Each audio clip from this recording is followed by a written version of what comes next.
Entreprises qui tiennent très bien le coup. Des entreprises qui résistent à tous ces phénomènes dont on a parlé tout à l'heure. Par exemple, le numéro 1 mondial de l'électroménager, non, il n'est pas chinois, il est français, c'est Seb. Aline Thomas est allée enquêter sur place, on regarde. Nous sommes dans un grand magasin parisien. Au rayon électroménager, on réfléchit, on hésite. Il y a beaucoup d'appareils, beaucoup de modèles. Mais il en est un qui est presque épuisé, c'est le best-seller du moment. Alors, donc voilà le fameux blender chauffant, fabriqué en France bien évidemment, d'une qualité exceptionnelle et d'une grande capacité. À en croire le vendeur, cet appareil a tout un tas de qualités formidables. Mais il a en plus l'avantage d'être estampillé « Made in France ».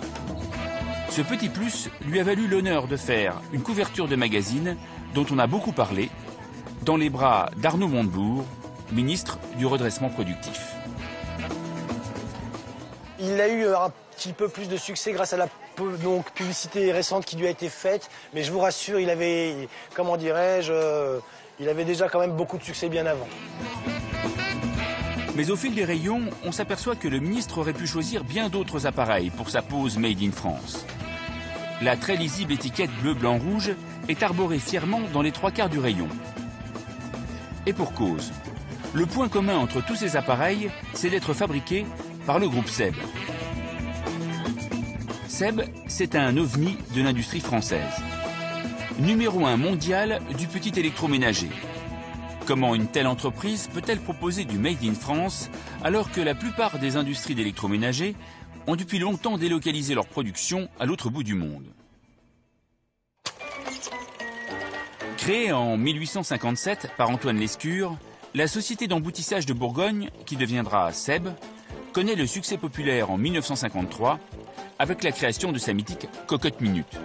Ce produit, vendu depuis sa création à plus de 50 millions d'exemplaires, tombe au bon moment. La France vit ses 30 glorieuses. L'économie est en pleine croissance, les ménages s'équipent, l'électroménager à la cote. La famille Lescure comprend qu'il ne faut pas rater le coche. Pour Gabriel Le Collettis, économiste, spécialiste de l'industrie, l'entreprise a eu l'intelligence de ne pas se contenter de vivre de sa rente. C'est un groupe qui a su sortir de la logique de la monoproduction centrée sur un seul produit et qui très vite a diversifié sa gamme de produits en s'intéressant en fait à l'ensemble des besoins qui sont aujourd'hui les besoins de la maison. Fort de leur succès, les fondateurs de Seb rachètent leurs concurrents comme Calor, Tefal ou Moulinex. En 1975, ils s'introduisent en bourse et achètent d'importantes sociétés étrangères. Leur plus grosse acquisition date de 2007. Il s'agit du groupe Support, qui n'est autre que le leader chinois de l'électroménager. Aujourd'hui, l'entreprise fait 4 milliards d'euros de chiffre d'affaires, emploie 25 000 personnes dans 50 pays. Et si tout n'est pas produit en France, le groupe a su conserver 10 sites de production dans l'Hexagone, soit près de 6 000 emplois. Seb, c'est beau, c'est beau. Si le roi de la cocotte minute a su devenir une multinationale, il le doit en partie à sa culture familiale. La famille Lescure ne dirige plus l'entreprise, mais elle reste l'actionnaire principal avec 43% des parts et elle impose ses valeurs aux dirigeants du groupe. Thierry de la Tour d'Artaise, PDG depuis 2000, reconnaît que cette culture familiale est une des grandes forces de l'entreprise. Nous sommes un groupe qui est ancien puisque nous sommes nés en 1857 et que nous avons depuis l'origine le même actionnaire qui est la famille fondatrice, même si nous sommes cotés à la Bourse de Paris. Et le fait d'avoir un actionnaire industriel et de long terme nous permet, nous, management, d'avoir justement une vision et dérouler une stratégie qui n'est pas liée aux péripéties de la bourse, mais liée à la stratégie de long terme, liée à notre vision du futur. Il faut distinguer de façon très nette les logiques d'investissement qui sont des logiques dans la durée et les logiques de placement qui sont des logiques dans le court terme. Incontestablement, les entreprises familiales sont le plus souvent dans des logiques d'investissement et non pas de placement. Pour autant, Seb n'échappe pas plus que les autres à la mondialisation. Il y a une dizaine d'années, les cargos en provenance d'Asie inondent l'Europe de produits à bas prix. L'électroménager français est submergé par cette déferlante. Début des années 2000, nous avons vu apparaître sur le marché des produits en provenance d'Asie et notamment de Chine. Et juste pour vous donner un exemple, en 2004, le prix d'une bouilloire ou d'une cafetière de base est passé de 20 € à 5 €.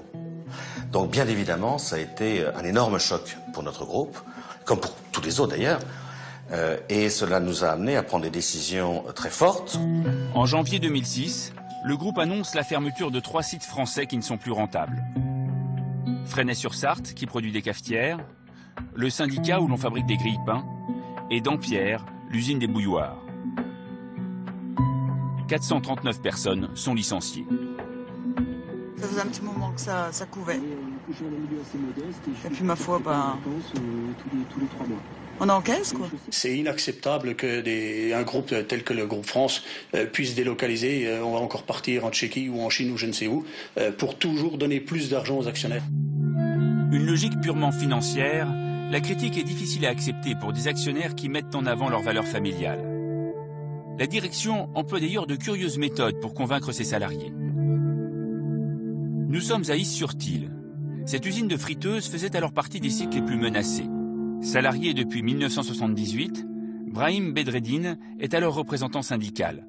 Sa direction lui propose de faire un voyage pour le convaincre qu'il faut changer de stratégie. Et pour un voyage, c'est un sacré voyage. En 2005, il est vrai, on est parti faire un tour en Chine. C'était au mois de mai 2005, ça durait une semaine. Bon, c'était pas un voyage de tourisme, c'était plus...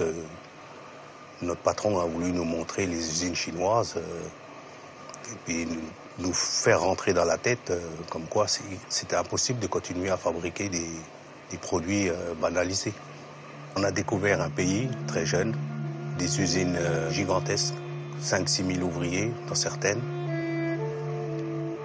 beaucoup de main-d'œuvre non qualifiée, très peu de process, que de l'assemblage, mais une main-d'œuvre évidemment pas chère, et des horaires déments.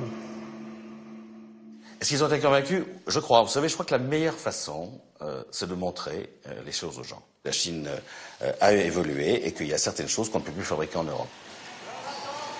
Pourtant, l'usine où travaille Brahim est toujours ouverte. Et elle fabrique toujours des friteuses. Comment l'entreprise a-t-elle pu la maintenir à flot? En baissant ses prix? C'est en fait tout le contraire. Nous savons que si nous nous battons uniquement par les prix, dans la mesure où la Chine est la grande usine du monde et que plus de 2/3 des produits de petit électroménager vendus en France, ou tout moins en Europe, viennent de Chine, se battre par les prix, on n'a aucune chance. Donc pour nous, c'est très simple, c'est l'innovation, sinon on disparaît. Inventer devient alors la condition sine qua non pour continuer à produire en France. En 10 ans, le budget recherche, développement et marketing passe de 30 à 130 millions d'euros. Les chercheurs ont pour mission de créer une nouvelle gamme de produits différents de tout ce qui existe déjà sur le marché et qui seront vendus plus cher.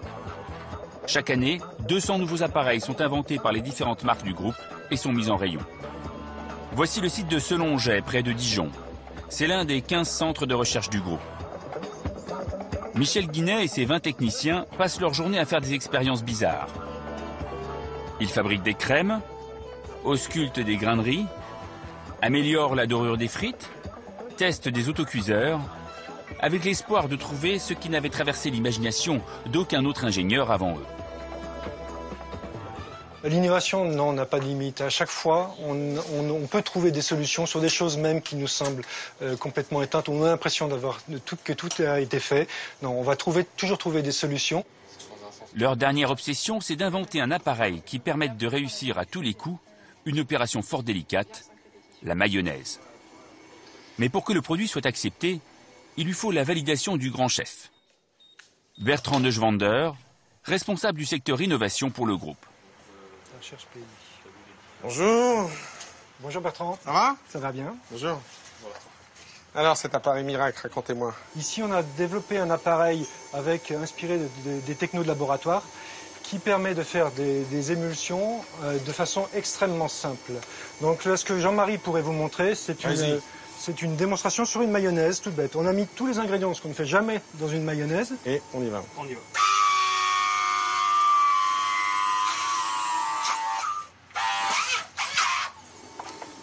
Et le bon test, alors je sais pas si j'ose, mais le bon test c'est on ça, y hein. arrive. Voilà, donc ça c'est le test. Ah, merde. Ça faudra couper. Ah, évidemment, ce n'est encore qu'un prototype. Mais dès que le produit sera au point, il sera lancé sur le marché avec l'espoir de devenir un nouveau best-seller. Car ce sont bien ces nouveautés qui font aujourd'hui la fortune du groupe. Quand on regarde notre innovation, les 2/3 de notre chiffre d'affaires sont générés avec des produits qui ont moins de 3 ans. Et c'est ça la dynamique de notre succès. Si vous regardez aujourd'hui le top 4 des ventes d'électroménagers, de petits électroménagers en France, ce sont 4 produits du groupe SEB. Et le miracle, c'est que ces 4 produits sont 4 produits fabriqués en France. Et c'est justement le cas dans la fameuse usine de Is-sur-Tille, celle qui a failli fermer il y a 10 ans. On y fabrique un des plus grands succès du groupe, les friteuses sans huile. Un produit haut de gamme vendu à 1 million d'exemplaires chaque année au prix de 300 €. Pourtant, comme le reconnaît le directeur de l'usine, il y avait un risque à fabriquer des friteuses vendues 3 fois plus cher que celles qui existent sur le marché. L'innovation, oui, c'est toujours un risque parce qu'on ne peut jamais savoir, être sûr à 100% qu'un produit va rencontrer le succès. La seule chose qu'on peut dire, c'est que ça serait encore plus risqué de ne pas innover, puisque si on n'innovait pas, cette usine n'existerait plus. Mais le succès reste fragile. Cette friteuse a été mise au point en 2006. Depuis, SEB n'a jamais réalisé un tel succès. Or, un nouveau produit ne reste pas longtemps sans concurrence. Les chercheurs doivent donc vite trouver un nouveau best-seller pour garder un coup d'avance. Ah, ils sont bien, les gens de SEB, mais alors dans mon élan tout à l'heure, je suis allé jusqu'à dire qu'ils étaient numéro 1 mondial de l'électroménager, mais non, c'est numéro 1 mondial du petit électroménager, mais c'est quand même une sacrée belle réussite. Hein, oui, c'est grâce à eux, on ne ratera plus jamais nos mayonnaises. Pendant 3 ans ou 4 ans. Nos frites ne feront plus grossir. Oui, mais je crois que vraiment c'est tout à fait représentatif de toute la discussion que nous avons depuis tout à l'heure. C'est une très belle entreprise française qui s'en sort comment? D'abord en acceptant la dimension monde de sa production, et puis surtout en se centrant sur cet élément absolument fondamental. Le mot revient sans cesse. Recherche, innovation. Innovation. Ouais. C'est ça l'élément absolument extraordinaire. Et là, pour le coup, vous voyez, quand on revient sur le cas français, quand on parle vraiment de ce qui caractérise l'économie française depuis des décennies, voire même des siècles, c'est probablement là qu'il faut regarder notre force la plus importante. Nous avons toujours su innover. Ce pays, la terre de France, est un endroit où toujours les chercheurs, les ingénieurs ont toujours innové, sans cesse, sans cesse. Eh bien, c'est là, effectivement, que se trouve probablement notre avenir brillant. Frédéric Griveaux. Oui, je reprendrai avec cet exemple 4 des facteurs qu'a développé M. Gallois dans son rapport. 1, l'innovation dont on vient de parler. 2, une entreprise qui a été vers l'exportation le plus rapidement possible de telle manière à développer son activité. Troisièmement, ça n'a pas été cité, mais il y a quelque chose d'assez intéressant que fait SEB, c'est de marier les écoles d'ingénieurs avec l'entreprise et de créer des passerelles. Et puis il y a une chose qu'elle dit le PDG, c'est cette dimension familiale. On voit qu'il y a un ancrage familial et qui permet le développement de ces entreprises parce que la rentabilité à court terme n'est pas celle qui est nécessaire. Et ce que nous rencontrons dans nos PME, dans le cadre de leur développement et dans leur relation avec les banques, c'est qu'on n'a pas la possibilité de faire valoir la nécessité pour une entreprise industrielle petite que quand elle investit, il lui faut un peu de temps pour avoir le retour. Oui, parce qu'en attendant, nos dépenses de recherche, elles stagnent. C'est quand même un petit problème, non, Julia? On a regardé combien l'État mettait d'argent dans l'économie pour aider la recherche et développement. Et c'est le fameux crédit d'impôt recherche qui permet aux entreprises. Ça n'a pas beaucoup marché. On va voir que ça a beaucoup augmenté sur la courbe qui va apparaître derrière vous. Je vais peut-être faire un peu polémique. Ça a beaucoup augmenté depuis 2007 et ces réformes récentes, puisqu'on est passé de 0,05% du PIB à 0,25% du PIB multiplié par 5. Donc ce sont des montants énormes. Est-ce que pour autant les entreprises ont fait plus de recherche et développement? Ça, c'est loin d'être évident. Ce qui s'est passé, c'est qu'on a eu une réforme du crédit d'impôt recherche qui a fait passer le crédit d'impôt, donc c'est une manière de défiscaliser les dépenses de recherche des entreprises, sur une défiscalisation du taux de croissance des dépenses de recherche à une défiscalisation du volume, du montant total des dépenses de recherche. Et à l'arrivée, ces dépenses ont largement profité, ce crédit d'impôt, aux grands groupes qui avaient des volumes importants et trop peu, je pense que vous serez d'accord avec moi, aux petites et moyennes entreprises. De plus, ça a été approprié en grande partie par les banques, qui sont les deuxièmes ou les troisièmes entreprises à tirer le plus parti du crédit d'impôt en France, qui ont défiscalisé une partie de leur recherche sur des outils financiers, sur les subprimes, et qui ont en fait utilisé cet instrument comme une manière de payer moins d'impôts sur les sociétés. Oui, mais je crois que le crédit d'impôt recherche a joué deux rôles essentiels. Le premier, c'est qu'il a effectivement conduit un certain nombre d'entreprises à accroître leur recherche. Le second, qui est au moins aussi important, c'est qu'il incite les grandes entreprises à maintenir leur recherche en France. Pour une grande entreprise qui réfléchit, est-ce que j'implante ma recherche en France ou que je l'implante ailleurs? Eh bien, le crédit d'impôt recherche fait souvent la différence. Puis je voudrais ajouter une remarque, c'est que le crédit d'impôt recherche marche et est efficace parce que les entreprises pensent qu'il va durer. Au fond, un avantage fiscal, si on croit qu'il va durer, il change les comportements. S'il change tous les ans, bon, les entreprises en profitent quand elles peuvent, mais ça ne change pas leur comportement. Donc pour moi, le crédit d'impôt recherche, c'est l'exemple d'une excellente mesure, et c'est d'ailleurs une des bonnes décisions du gouvernement, c'est la décision de maintenir inchangé ce crédit pendant 5 ans. S'il n'avait pas pris cette décision, l'effet était nul, parce que les entreprises se diraient on ne peut pas compter dessus. Non, ce que j'ai envie de dire par rapport à votre émission, c'est que vous avez démarré sur la DS et sur l'automobile en disant en France, on est fiers parce qu'on a démarré l'automobile, fer de lance de l'industrie, entre guillemets, recherche, ça veut dire innovation à l'époque, et on finit sur la recherche et l'innovation. Je ne voudrais pas ramener que la recherche et l'innovation sur le crédit d'impôt. Je pense qu'un des éléments qui est essentiel, alors c'est important le crédit d'impôt, je pense qu'un des éléments, c'est les pôles de compétitivité aussi, qui ont permis justement cette culture de coopération entre le milieu universitaire sur les territoires, entre le milieu d'ingénieurs et des grandes écoles, entre grandes entreprises et petites entreprises, pour essayer de voir comment y coopérer pour faire pousser des domaines d'excellence de la recherche et des produits à partir d'une coopération. Et ça, je crois que ça permet de répondre à un des éléments que je disais tout à l'heure, c'est qu'on réussira la mondialisation si on donne du sens à notre action, à tous les niveaux, État, région, entreprise. Et ça passe par se dire que la différence entre la DS que vous montriez au début et la fin de cette émission, c'est que la France est passée de grandes entreprises à des écosystèmes qui ont besoin de coopérer pour être plus efficaces. Alors maintenant, les 35 heures, vous pensez qu'elles sont pour quelque chose dans la désindustrialisation de la France? Je ne le pense pas pour ma part. Philippe de Sertine? L'expérience que j'ai, non, c'est important. Là où on a négocié les 35 heures, des accords ont été trouvés avec de la modération salariale et de la flexibilité. Et on pouvait faire ces accords, et je vois dans les grandes entreprises, les 35 heures n'ont pas accru le coût du travail réel. Oui, en revanche, là où on ne l'a pas négocié, à ce moment-là, c'est tombé comme une massue et ça a eu un impact négatif. Je crois que le vrai problème que l'on évoque, qui est le fait que l'on ait besoin d'avoir des petites entreprises qui montent en puissance, c'est vraiment ça le grand enjeu de l'économie française dans les années qui vont venir. Eh bien, c'est là que se pose effectivement la question des 35 heures, ou en tout cas du temps de travail imposé pour toute l'économie de la même façon. En effet, les grandes entreprises ont pu bien vivre cet aspect-là. Pour les petites entreprises, et en particulier celles qui vont avoir besoin de croître, la notion de règle générale a posé un certain nombre de difficultés. Moi, je pense que les 35 heures, là, donc je rejoins M. Schweitzer, 77% des salariés, un dernier sondage, qui ont eu un accord négocié dans l'entreprise ne veulent pas revenir en arrière et tiennent aux 35 heures. Je pense que les 35 heures sont un élément de performance et de compétitivité pour l'entreprise, à condition qu'on ait négocié les organisations du travail et pas seulement les volumes d'emplois à créer pour compenser les 35 heures. Alors, une autre question qui fâche aussi, c'est, on peut dire aussi, on peut nationaliser quand il y a un problème. Hein? Après tout, pourquoi pas? On n'est pas obligé de se priver, Julia Cagé? En tout cas, d'autres pays ne se sont pas privés. On a regardé un peu les exemples à l'étranger pour l'automobile, puisque c'est nationalisation temporaire. Nationalisation temporaire pour General Motors, pas pour Volkswagen.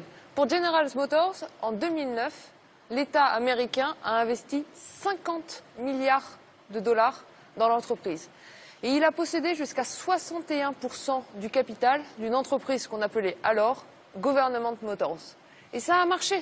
Toutes les études qui ont été faites ont estimé à 1 million le nombre d'emplois sauvés grâce à l'intervention de l'État américain. En Allemagne, juste à côté de chez nous, Volkswagen. Premier constructeur européen, 4e constructeur mondial. 15% des parts de marché en France. Qu'est-ce qu'on voit? Eh bien, 18% du capital de Volkswagen est détenu par le Länder de Basse-Saxe. Donc l'État intervient, ça marche. Pourquoi nous en priverions-nous? Il peut acheter et revendre. Il est détenu à 15% par l'État, donc c'est assez ressemblant. La seule question, c'est l'évolution. C'est que l'État aujourd'hui français, il n'a pas d'argent. C'est ça le gros problème. Et si on choisit de faire ça, il faut qu'on décide de ne pas faire autre chose. Et on peut espérer aujourd'hui que l'économie française a les moyens de se renouveler et on va dire de se régénérer sans avoir besoin nécessairement de ponctionner les interventions de l'État, que probablement on doit préserver ailleurs. Merci à vous tous. Alors pour